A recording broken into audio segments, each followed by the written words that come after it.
नमस्कार। मेरा नाम colonel Virendra Kumar, independent national. आज बात करेंगे पत्रकारिता, जर्नलिज्म और पत्रकारों के बारे में। अभी जो लेटेस्ट जो पॉलिटिकल न्यूज है वो ये है कि जो इंडिया का डॉट डॉट डॉट अलायंस है, उन्होंने एक लिस्ट निकाली है 14 एंकर्स की, टीवी जर्नलिस्ट के। जो इंडिया अलायंस है उसके रिप्रेजेंटेटिव उन एंकर्स के प्रोग्राम में नहीं जाएंगे, क्योंकि वो जो एंकर्स हैं वो बायस्ड हैं, उनके अगेंस्ट में प्रिजुडिस्ड हैं और इंडिया अलायंस के अगेंस्ट में काम कर रहे हैं। बिल्कुल, they have got every right to do that. अब मेरा एक बड़ा सिंपल सा क्वेश्चन है और वो सभी लोगों से ये क्वेश्चन है, ऐसे कितने जर्नलिस्ट हैं जो एब्सोल्युटली ऑब्जेक्टिव हैं, फेयर माइंडेड हैं, अनबायस्ड हैं अपनी रिपोर्टिंग में। मैं जर्नलिस्ट की बात कर रहा हूं। उसके बाद दूसरे नंबर पे मैं आता हूं कि ऐसे कितने चैनल्स हैं जो एब्सोल्युटली अनबायस्ड हैं और ऑब्जेक्टिव रिपोर्टिंग करते हैं, और ऐसे कितने मीडिया हाउसेज हैं एब्सोल्युटली अनबायस्ड हैं, विदाउट एनी प्रीजुडिस रिपोर्टिंग करते हैं। तो आप जो भी कैटेगरी मैंने आपको गिनाई, आप इसमें प्रिंट मीडिया को भी इंक्लूड कर लीजिए और इलेक्ट्रॉनिक मीडिया को भी इंक्लूड कर लीजिए। अगर आप ऑब्जेक्टिविटी की तरफ जाएंगे तो फिंगर टिप्स पे आपको ऐसे लोग या मीडिया हाउसेस या एडिटोरियल टीम मिलेंगे जो अनबायस्ड, वेरी फ्यू। आप न्यूयॉर्क टाइम्स को लगा लीजिए, वाशिंगटन पोस्ट को लगा लीजिए, बीबीसी को लगा लीजिए, अल जजीरा को लगा लीजिए। इंडिया में अगर आप आएंगे तो आपको रवीश कुमार भी नजर आ जाएगा, वायर भी नजर आ जाएगा, एंड ऑफ कोर्स एनडीटीवी भी नजर आ जाएगा, टाइम्स नाउ भी नजर आ जाएगा और रिपब्लिक टीवी भी आ जाएगा नजर आ। सब, each one of them is biased, let us have no doubt about. अब बात यह कि वो फिर बायस होते क्यों, दैट इज द क्वेश्चन। अब मैं आपको बताता हूं। 2018 का आउटलुक का एक आर्टिकल है, और इस आर्टिकल में क्या लिखा है ये मैं एक सिंपल सा एग्जांपल आपको दे रहा हूं। ममता बनर्जी लंदन गई थी, उनके साथ जर्नलिस्ट की एक टीम गई थी, जो उनके फेवरेट जर्नलिस्ट हैं उनकी टीम गई थी लंदन। और वो जो जर्नलिस्ट थे वहां पे उन्होंने क्रॉकरी चुरा ली और वो सीसीटीवी में पकड़े गए। ठीक है, मैटर तो रिजॉल्व हुआ, एम्ब्रेसमेंट तो डेफिनेटली हुआ और मैटर भी रिजॉल्व हुआ। लेकिन मेरा क्वेश्चन एक्चुअली जो क्रॉकरी है या कटलरी है उसके चुराने से नहीं। मेरा क्वेश्चन ये है कि वो जर्नलिस्ट बार बार जब भी ममता बनर्जी जाती हैं, वो अभी तक उनके साथ ही आपको जाते मिलेंगे, डायरेक्टली इनडायरेक्ट। लंदन जाएंगे तो ऑब्वियसली फिर उसी एयरक्राफ्ट में जाएंगे, एज सिंपल एज दैट। रस्ते में उनकी आओ भगत भी होगी। और ये ट्रेंड कोई आज से नहीं चला आ रहा है, जितनी भी कांग्रेस गवर्नमेंट है, इंक्लूडिंग मनमोहन सिंह जी वाली government, of late journalist, favourite journalist, वो प्राइम मिनिस्टर के साथ ट्रेवल करते थे, they were being looked after. उनको आप, अगर आप कहते हैं कि उनको अगर स्कॉच सर्व नहीं होती थी तो फिर आप गलत कहते हैं। अगर कोई स्कॉच पीना चाहता था तो उसको डेफिनेटली वो सर्व होती थी। अच्छी तरह लुक आफ्टर होता था, अच्छे होटल्स में रहते थे। और let us be very very clear about it, individuals, human beings are vulnerable, चाहे वो जर्नलिस्ट हो, चाहे वो स्टेट गवर्नमेंट का या सेंट्रल गवर्नमेंट का कोई फंक्शनरी हो या पॉलिटिकल लीडर हो, सब वल्नरेबल है। यस, गिने चुने लोग हैं जो वल्नरेबल नहीं है, और उनको आप उसके लिए अप्रिशिएट कर सकते हो। मोदी जी के टाइम में उनके एयरक्राफ्ट में कोई भी जर्नलिस्ट नहीं जाता। जो जाते हैं कवर करने के लिए वो अलग से जाते हैं, अपने खर्चे से जाते हैं। ये ट्रेंड उन्होंने खत्म कर दिया। ऑब्वियसली कुछ जर्नलिस्ट तो नाराज होंगे, who will not like to be looked after by the state, state government के एक्सपेंडिचर पे, या state means India for that matter, country के गवर्नमेंट के गेस्ट बन के अगर आप जा रहे हैं तो obviously it is a big thing. इससे आपका रुतबा भी बढ़ता है, इससे आपका लुक आफ्टर भी होता है और आपके एक्सपेंसेस भी नहीं होते, और आपको जो टॉप गवर्नमेंट ऑफिशियल्स हैं या जो पॉलिटिकल फंक्शनरीज हैं उनके साथ वन टू वन बात करने का मौका मिलता है। वो आपको यूज कर सकते हैं और आप भी उनको यूज कर सकते हैं, और ये स्टोरी आपको अनलिमिटेड मिलेगी। बात यह कि ये जो 14 जर्नलिस्ट हैं, इनको ही क्यों बैन किया गया? इनको बैन इसलिए किया गया क्योंकि जो India dot dot dot alliance है वो इनके साथ कंफर्टेबल नहीं था। वो कहता है कि ये बीजेपी के सपोर्टर्स हैं।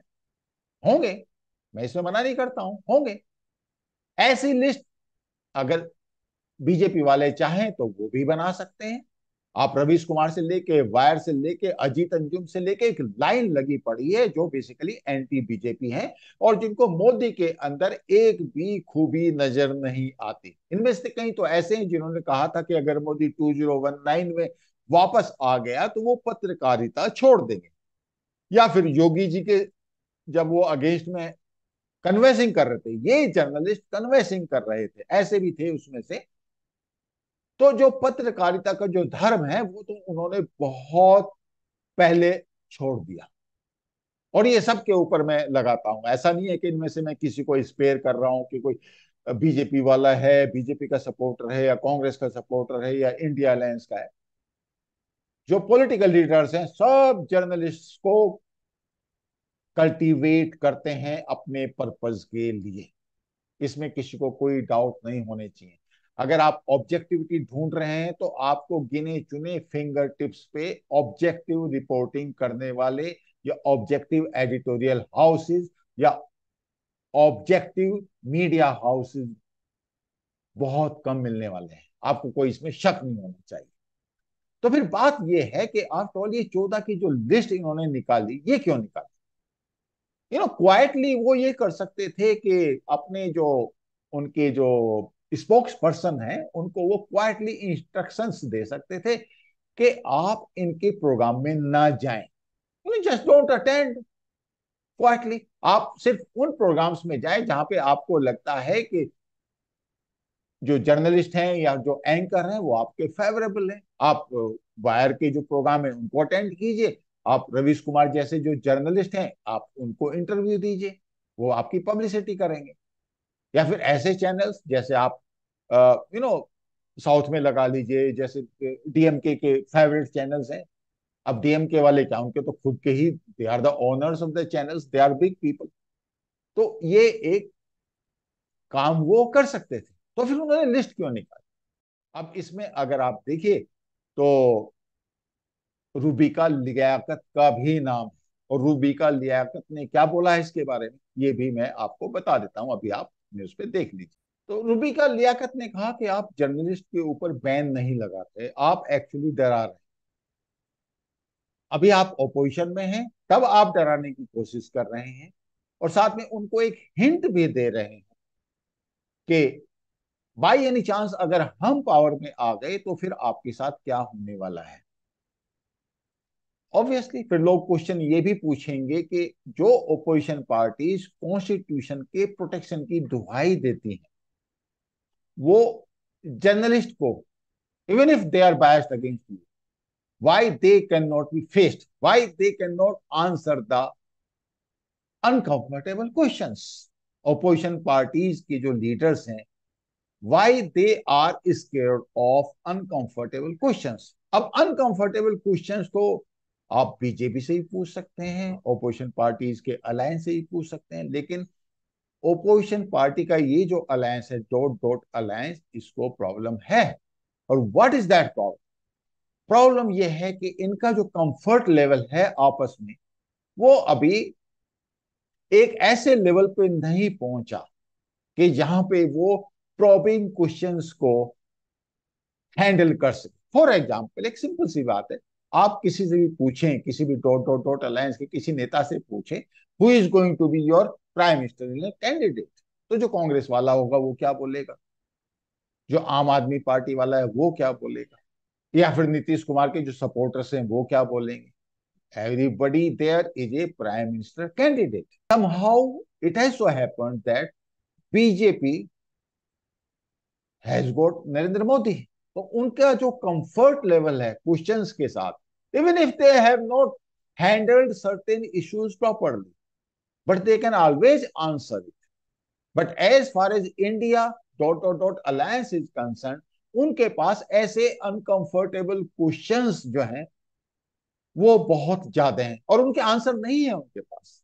अगर कोई भी जर्नलिस्ट एक इंडिया अलायंस के किसी नेता से बात करता है, एंड आप ए से लेके जेड तक, अरविंद केजरीवाल से लेके शरद पवार से लेके आप ममता दीदी तक, किसी भी अलायंस के लीडर को अगर आप प्रॉबिंग क्वेश्चंस करेंगे तो रेस्ट अश्योर्ड कि ये जो डिस्कंफर्ट है, और ऐसा डिस्कंफर्ट जो एक्चुअली अलायंस की यूनिटी को इन्फ्लुएंस कर सकता है, वो बहुत ज्यादा है। It is as simple as that. Same situation does not exist in BJP. BJP अगर उसको किसी चैनल पे नहीं जाना है तो नहीं जाना है, इट इज ओके। अब वो बुलाते हैं तो वो जाएंगे, नहीं जाते हैं तो नहीं जाते हैं। अभी दूसरा जो इशू आता है, जो India dot dot dot alliance का जो दूसरा जो पॉइंट रहता है यूजुअली डिस्कशन डिबेट्स में, वो कहते हैं कि जो प्रॉब्ली सेंट्रल गवर्नमेंट है या जो मोदी गवर्नमेंट है, वो कॉन्स्टिट्यूशन ऑफ इंडिया के अगेंस्ट में काम कर रही है, सीबीआई और ईडी का मिसयूज कर रही है, रूल्स एंड रेगुलेशंस को फॉलो नहीं कर रही, कोई भी कन्वेंशन है उसको वो बहुत ज्यादा फॉलो नहीं करते, स्पेशली जब उनका पॉलिटिकल इंटरेस्ट इन्वॉल्व होता है। अब पॉइंट ये है कि जो काउंटर क्वेश्चन है वो ये आता है कि क्या आप किसी जर्नलिस्ट को इस तरीके से बैन कर सकते हैं? Because after all journalist is a journalist. Fact ये है कि he can be biased, he can afford to be biased, simultaneously he can always say that he is not biased. Can you blame Arfa Khanam Sherwani that she is biased against BJP? No, she will say no, she is not biased. It is just that उसका काम है उनसे questions करना, BJP वालों से, और उनको criticise करना, and she is doing that job. और अभी जो लेटेस्ट सुप्रीम कोर्ट की रूलिंग आई है मणिपुर की वायलेंस को लेके, जिसमें 3 जर्नलिस्ट को एक्चुअली फॉल्स रिपोर्टिंग के लिए उनको ब्लेम किया गया था। Whatever was the content, that is a different issue, but there is no doubt they were wrong. But even then supreme court in its latest judgment has said that they cannot be arrested. तो जब आप arrest ही नहीं किए जा सकते हो, तो obviously बाकी लीगल केसेस चलते रहेंगे, वो तो चलते ही रहते हैं, इसमें कौन सी बड़ी बात है। जहां तक एफआईआर लॉन्च कराने की जिम्मेदारी है, वो तो कोई भी जो गवर्नमेंट है वो किसी के अगर अगेंस्ट में, तो एफआईआर लॉन्च कराने में बहुत ज्यादा इशू नहीं है। और ऐसी बहुत सारी रिपोर्ट्स आ जाती हैं जो किसी भी जर्नलिस्ट के अगेंस्ट में जा सकती हैं कि आपने ये कहा था, दिस वाज नॉट ट्रू, और प्रॉब्ली इसकी वजह से it can be considered as a hate speech. अभी जैसे सुधीर चौधरी के अगेंस्ट में एफआईआर लॉन्च कर दी गई। इशू कुछ भी हो, हेट स्पीच का हो या कोई भी हो, मगर it is not a difficult exercise. आप अर्नब गोस्वामी को देख लीजिए, जब बॉम्बे में उनको अरेस्ट किया गया था, व्हाट हैपेंड? तो अगर स्टेट गवर्नमेंट किसी जर्नलिस्ट के पीछे पड़ी है उसको अरेस्ट करने के लिए, या फिर उसको एक तरीके से इंटिमिडेट करने के लिए, तो ये पॉसिबल है, there is no doubt about that, because journalist को भी they also require government support to operate. लेकिन प्रॉब्लम ये है कि अभी जो इंडिया अलायंस है, why they are banning this. And of course अगर आप देखो इंडियन एक्सप्रेस में या कहीं भी एडिटोरियल्स आए हैं, तो उन्होंने इसको क्रिटिसाइज किया है। मतलब it is as good as emergency. आप किसी जर्नलिस्ट को जब आप बैन कर रहे हैं, तो it is as good as emergency के we are not attending your shows. तो आप उसको डरा भी रहे हैं कि कल अगर हम पावर में आए तो हम आपके साथ ऐसा करेंगे, या फिर अभी इवन नाउ उनको डराने के लिए ये पर्याप्त है कि हम आपके शो अटेंड नहीं करेंगे। साइमल्टेनियसली जिन स्टेट्स में जहां पे हम पावर में हैं, वहां पे आपके अगेंस्ट में एफआईआर भी लॉन्च किया जा सकती है, इसमें कौन सी, मतलब it's not a big issue for them. तो आफ्टर ऑल, क्या ये जो स्टेट गवर्नमेंट है जहां पे ओपोजिशन पार्टीज की गवर्नमेंट है, are they doing a better job, और are they doing the same job which they claim that BJP is doing unfairly? Let us come to West Bengal. State government का conduct कैसा है? State institution, judiciary, police या administration, कैसा उनका conduct है? Are they conducting themselves fairly? Because Mamata Banerjee central government के ऊपर ये चार्ज लगाती हैं कि सेंट्रल गवर्नमेंट जो है वो इंस्टीट्यूशंस का मिसयूज कर रहा है, सेंट्रल एजेंसीज प्रॉपरली इन्वेस्टिगेट नहीं कर रही हैं। But do you think West Bengal government की जो एजेंसीज हैं including police, are they behaving in objective and fair way? तो जो वहां पे जो वायलेंस हो रही है, everybody knows that police just look at other side when the violence takes place. या फिर जो एफआईआर लॉज होती हैं, जो एफआईआर लॉज होती हैं उसमें क्या होता है? Is there any genuine police action to follow up? And you will find no, because state government is not interested. तो ये जो स्टेट गवर्नमेंट है, अगर आप देखें तो ये वो ही काम कर रही हैं, और ऑफ कोर्स गलत काम कर रही हैं, जिसके लिए वो सेंट्रल गवर्नमेंट को उसके डोमेन में ब्लेम कर रही है। Same they do. तो फिर what is the difference? The only difference between BJP government at centre and these state governments in different states, specially जो ऑपोजिशन वाली हैं, द ओनली डिफरेंस इज कि प्रॉब्ली सेंट्रल गवर्नमेंट की जो delivery mechanism है वो स्ट्रांग है, administration tight है, गवर्नेंस टाइट है। और ये जो स्टेट गवर्नमेंट है, स्पेशली जो ओपोजिशन लेड है, ये basically what they are exactly doing, except that they keep on the central government for their own failures. And if they do that, who is going to give them the publicity? These journalists, these editorials, these newspapers, these TV channels, they are the only medium. So obviously, they ought to support all those people who are biased in their favor, deliberately or otherwise. It is as simple as that. तो जो dot dot dot alliance है, इसने actually जो ये जो list निकाली है 14 journalist की, and I am very sure कि ये लिस्ट और भी एक्सटेंड हो जाएगी, there is no doubt about that. ये बेसिकली एक तरीके से अब उनका एक पावर प्रोजेक्शन है। They are trying to show off their power to the journalist. और अभी ये जो लिस्ट है ये जर्नलिस्ट के अगेंस्ट में निकली है, कल को ऐसे और बहुत सारे इंस्टीट्यूशंस हैं जहां पे लोग काम करते हैं, उनके अगेंस्ट में भी लिस्ट निकल सकती है। अगर ये जो डॉट डॉट डॉट अलायंस है कल को इलेक्शन कमीशन के किसी एक इलेक्शन कमिश्नर के अगेंस्ट में एक लिस्ट निकालता है कि this gentleman out of the total 3 और 4 इलेक्शन कमिश्नर्स, ये जो इलेक्शन कमिश्नर है ये बायस्ड है बीजेपी के फेवर में और हम इसका बायकॉट करेंगे, व्हाट डू यू डू? या फिर सेंट्रल गवर्नमेंट के जो ब्यूरोक्रेट्स हैं उनके अगेंस्ट में एक लिस्ट निकाल देगा, what do you do then? या जो पुलिस फंक्शनरीज हैं, या जो सीबीआई के ऑफिसर्स हैं, या जो ईडी के ऑफिसर्स हैं, एंडलेस एक्सरसाइज है। This can not stop at journalist level या टीवी जर्नलिस्ट लेवल या editors level. This can go further and that is dangerous for the country. And if that is dangerous, who has to realize this? Voters have to realize this. Public has to realize this.